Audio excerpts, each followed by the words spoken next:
It's very easy to use RSS to display content in your newsletter. In the editor, look for the Elements tab and the Layouts element under it. To insert an RSS feed into an email, first add a layout element to the email. When you click on the Insert Dynamic Content button, a pop-up window will open. Just enter the RSS feed there, click on Search, and then pick the articles you want to include in the email. Once you close the window, you can still design the elements.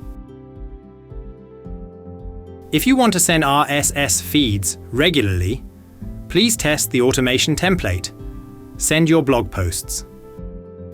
This will automatically send your latest RSS feeds.